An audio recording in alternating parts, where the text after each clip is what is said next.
इंदौर निवासियों को मेरा नमस्कार। मैं एक ऐसी नगरी में आकर खड़ा हूँ आज जहाँ पर पत्रकारिता का झंडा गाड़ा जाता है। आशुतोष कह रहे थे कि यहाँ ऐसे बड़े बड़े दिग्गज पत्रकार हुए हैं, उनके सामने हम खड़े होकर के बोल रहे हैं कि हमारा सौभाग्य है कि हमारे को भी मौका मिला कि इस नगरी में आकर के अपने विचार रख सकें। कहा गया कि कोरोना के दौरान पत्रकारिता एक विषय है। आशुतोष ने शुरू कहीं से किया, फिर आकर के वहां रुक गए। मैं एक कमरे में होटल में था तो उसमें मेरे को एक थोड़ा सा एक कार्ड मिला। मैं इसके ऊपर टिप्पणी नहीं करूंगा। कोरोना काल में कैसी पत्रकारिता हुई इसका सर्टिफिकेट यहाँ के डीआईजी ने आप लोगों को दे रखा है। उसका जरूरत थी कि नहीं थी मैं नहीं समझता इस बात की। उन्होंने लिखा है, वैश्विक महामारी कोरोना काल के समय भी पत्रकारिता ने देश को हर प्रकार की जानकारी एवं सावधानियों से अवगत कराने के सफल प्रयास किए और अभूतपूर्व व अद्वितीय योगदान प्रदान कर मानवता की सेवा करते हुए लोकतंत्र की सफलता में अग्रणी भूमिका निभाई है। तो सर्टिफिकेट तो है हमारे पास आशुतोष जी। अब किसका है मैं इसके बारे में कुछ कह नहीं सकता। सवाल यह है कि इस तरह के सर्टिफिकेट की जरूरत है कि नहीं है।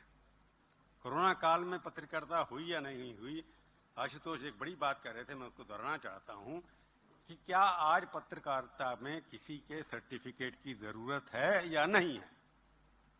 मेरे को लगता है हमारे पाठक हमारे लिए सर्टिफिकेट हैं, हमारे जो दर्शक हैं वो हमारे सर्टिफिकेट हैं। बाकी किसी का सर्टिफिकेट मैं पसंद नहीं करूंगा ना चाहूंगा। कोई भी प्रधानमंत्री, मुख्यमंत्री, आजकल तो यही होता ना, किस मुख्यमंत्री ने किसकी तारीफ की, किस प्रधानमंत्री ने किसका खाना खाया, कहां पर बुलाया, ये पत्रकारिता है। उस पत्रकारिता के साथ मैं अपने आप को जोड़ने में थोड़ा शर्मनाक महसूस करूंगा। कोरोना के दौरान चैलेंज तो पत्रकारिता में है, पहले भी रहे हैं, गांधी के जमाने से रहे हैं, इंदिरा के जमाने से रहे हैं और आज भी है। नई पत्रकारिता के लिए कोई जिम्मेवारी हम लोगों की बढ़ गई है या कुछ नई डिफरेंस से गुजर रहे हैं, नहीं है। जब हम अपने आप डर पैदा कर लें अपने अंदर तो उसका इलाज तो किसी के पास है नहीं। कोरोना काल में आपके पास समय नहीं था, आप जा नहीं सकते। कई पत्रकारों की मृत्यु हुई, फ्रंटलाइन वर्क के माध्यम से उन्होंने काम भी किया और कई लोगों ने बहुत अच्छा काम किया। सवाल ये उठता है कि पत्रकारिता का रोल क्या है। कोरोना काल हो या आपत्ति काल हो, दोनों ही आपत्तियां हैं हम लोगों के लिए, क्योंकि इंफॉर्मेशन सिस्टम टोटल गैग हो जाता है, रुक जाता है। क्योंकि हम कहते हैं, मैं कहता हूं कि प्रधानमंत्री ने कहा कि एक नया शब्द उन्होंने प्रयोग किया। उन्होंने कहा कि आंदोलन जीवी कुछ एक शब्द है। मैंने कहा हम खबर जीवी हैं। खबर जीवी का काम है कि वो आंदोलन जीवियों के बारे में लिखें, बुद्धिजीवियों के बारे में लिखें, सत्ताजीवियों के बारे में लिखें, अवसरवादियों के बारे में लिखें। ये हम लोगों का काम है। हम खबर जीवी हैं। जब तक खबर नहीं मिलेगी हम जीवन हमारे लिए व्यर्थ है। तो पत्रकारों ने खबर लेना बंद कर दिया। इसलिए नहीं कि खबरें हैं नहीं। अगर व्हाट्सएप के माध्यम से आपको खबरें मिलती हैं, वो माध्यम थोड़ा डेंजरस है।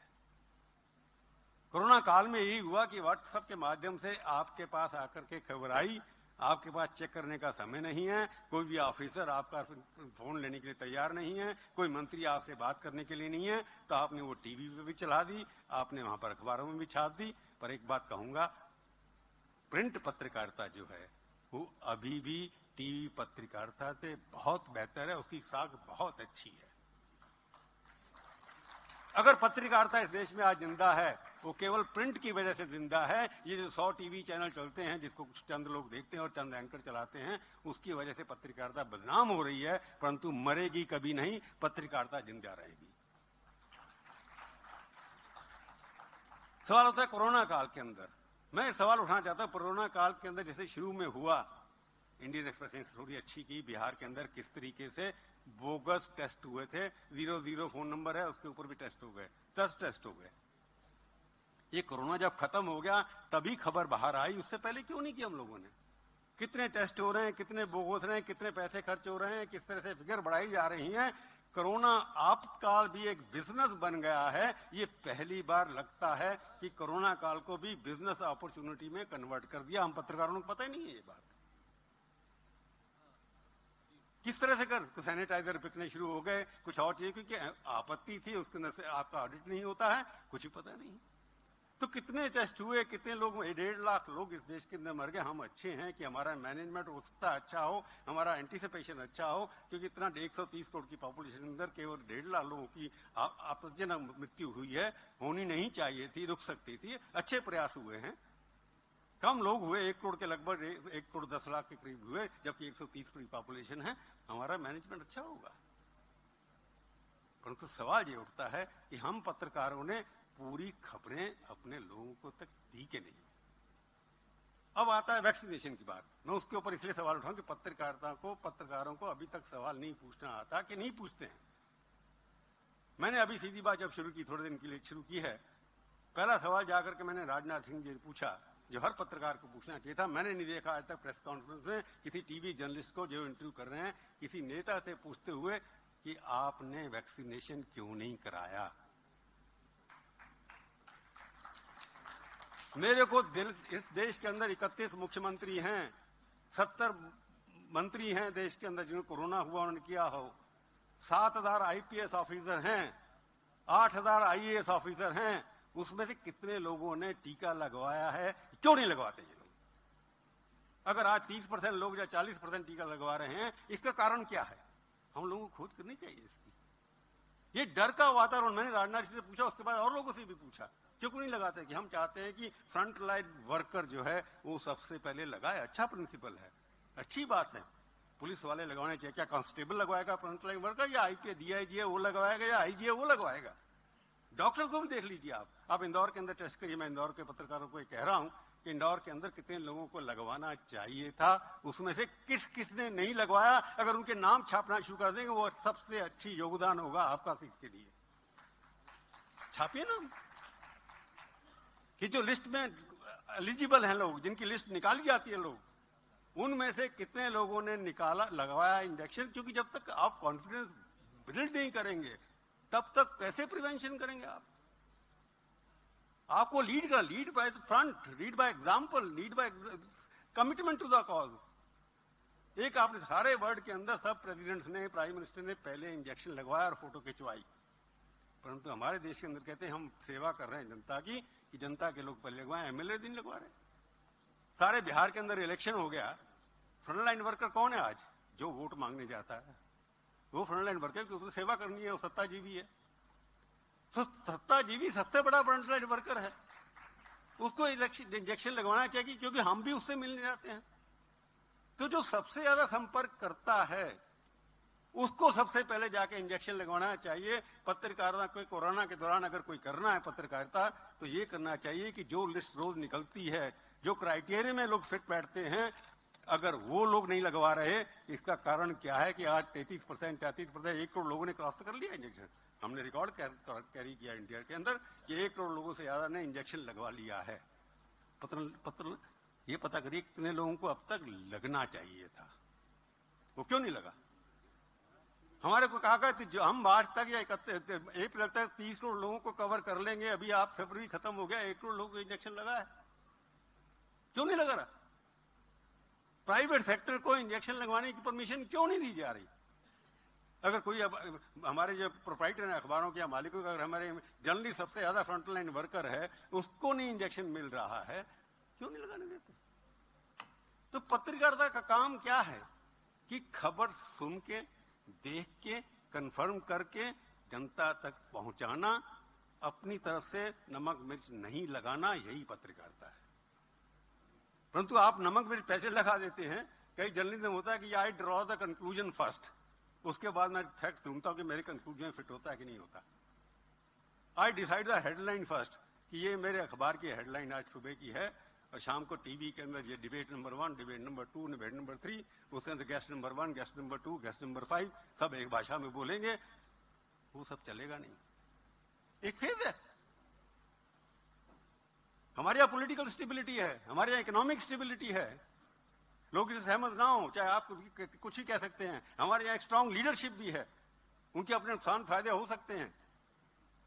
परंतु पत्रकारिता, जो आशुतोष ने बात की, जो कॉन्स्टिट्यूशन अथॉरिटीज हैं, जो सत्ता में बैठे हैं, उनको क्वेश्चन करना हमारा अधिकार है। क्योंकि मैं कई बार कहता हूं कि आजकल क्या है, पत्रिका, जैसे उन्होंने कहा कि प्रभावकारिता, पत्रकारिता को मैं कहता हूं प्रभावकारिता, कि आप इन्फ्लुएंस करना चाहते हैं राज्य की। संपर्ककारिता, कि संपर्क एस्टेब्लिश करना चाहते हैं। ये चीजें नई जो आ गई हैं टीवी के माध्यम से, उसको खत्म करने के लिए हमको अगर जर्नलिज्म को जितना है तो एक ही जो नारा कभी दिया था रामनाथ गोयनका जी ने इंडियन एक्सप्रेस का, फियर नन फेवर नहीं, किसी डरो मत, किसी की फेवर नहीं करो, अपनी तरफ बढ़ते चले जाओ, आपको लोग पूछेंगे आप क्या है। परंतु बाजारीकरण अगर पत्रकारिता का हो गया है जो उसी कंपल्शन है, क्योंकि मैं ये कही कि पत्रकारिता एक मिशन है, एक चैरिटी है, नहीं, ये भी बिजनेस है, पहले भी बिजनेस था, आज भी बिजनेस है। परंतु आज क्या होता है, पहले बाई लाइन, जिसको कहते हैं एक लाइन छपती थी, किस पत्रकार ने ये स्टोरी लिखी थी, bylines were more important than bottom lines. Bottom lines का मतलब होता है प्रॉफिटेबिलिटी। आजकल क्या हो रहा है कि बॉटम लाइन कितना फायदा कितना हो रहा है बिजनेस से, पत्रकारिता का पता ही नहीं, कहीं संपादक को ही नहीं पता कौन संपादक है, नाम ही नहीं है संपादकों के नाम की। माथुर जी जैसे जैसे प्रजापति जैसे लोग आज दिखाई कहां देते, नाम कहां है ऐसे लोगों का। तो ये जो डीजेनरेशन हुआ है पर्सनैलिटीज का, जर्नलिज्म का, ये ऊपर से नीचे तक आता चला जा रहा है। कोरोना एक एग्जाम्पल है जिसके अंदर पत्रकारिता ने काम तो किया, परंतु जितना करना चाहिए था उससे कम किया, क्योंकि ये हो गया है कि अगर हम खिलाफ लिखेंगे तो लोग नाराज हो जाएंगे। ये पत्रकारिता मैंने जब 45 साल पहले शुरू की थी, मेरे को पता नहीं था ये बात। अब मेरे जब सीधी बात शुरू की थी 2001 के अंदर, मेरे आशुतोष तब वार्तक में थे उस वक्त, उदय शंकर जी तब मेरे पर जो आज स्टार्टिंग में चले गए, बात हो रही थी, मेरे को कहने लगे, मैं एडिटर था उस वक्त, India today group editor director था। बात होते होते कहा उदय शंकर ने, सर आपका गेस्ट कौन होंगे, डिसाइड होते थे, बहुत तेज आदमी थे वो। मैंने कहा भाई मैंने पत्रकारिता में एक ही चीज सीखी है, मेरे शो पे कभी कोई गेस्ट नहीं होगा। कहने क्या मतलब, मैंने गेस्ट का मतलब आओ नमस्कार जी अच्छे हैं वो हैं। मैंने कहा मेरे शो पे सिर्फ टारगेट होगा, गेस्ट नहीं होगा। मेरा काम है उसे खबर निकालना, उसकी पर्सनैलिटी को लोगों के सामने लाके खड़ा कर देना, सवाल पूछना, जो आप पूछना चाहते हैं वो मेरा टारगेट है। अगर मैंने उसको गेस्ट समझ लिया तो मैं कहूंगा अच्छा जी आप कैसे हैं, आपका स्वास्थ्य अच्छा है, आपने खाना खाया था, ठीक है, बच्चे ठीक है, सब ये गेस्ट होता है। तो जब आप कहते हैं कि कोरोना काल में ये सब होना चाहिए, हर पत्रकार कंप्रोमाइज करता है, सब करता है, कि आप इंसान हैं आफ्टर ऑल। परंतु पत्रकारिता का मूल तंत्र जो है कि मेरे को खबर चाहिए, उस खबर के लिए थोड़ा बहुत कंप्रोमाइज लोग करते होंगे, परंतु अगर खबर आपने दे दी, आपने अपना पूर्ण समय उसके अंदर लगा दिया और किसी से डरे नहीं, दबाव में नहीं आए, थोड़ी देर के लिए आप चुप भी हो जाएंगे, परंतु जब आपको मौका मिले तो अपनी खबर जरूर लोगों को दिखाइए। ये बच्चे आजकल के यहाँ बैठे हैं कि आप खबर दिखाइए, डरिए मत किसी से। अगर वो कहते हैं ना, खुद ही को कर बुलंद इतना, खुदा बंदे से खुद पूछे बता तेरी रजा क्या है। अपने आप को इतना बड़े करो कि आपके पास मंत्री लोग चल करके आए कि आप पत्रकार हैं, हमारी खबर ये ठीक गलत लिखी है या ठीक लिखी है, ना कि आप उनके बजाय सर हमारे को खबर दे दीजिए।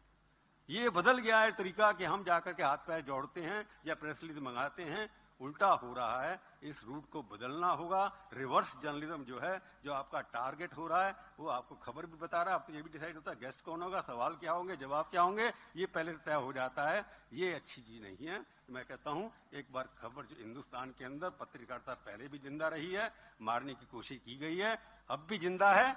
इस देश के अंदर पत्रकारिता का भविष्य बहुत ही उज्जवल है। धन्यवाद।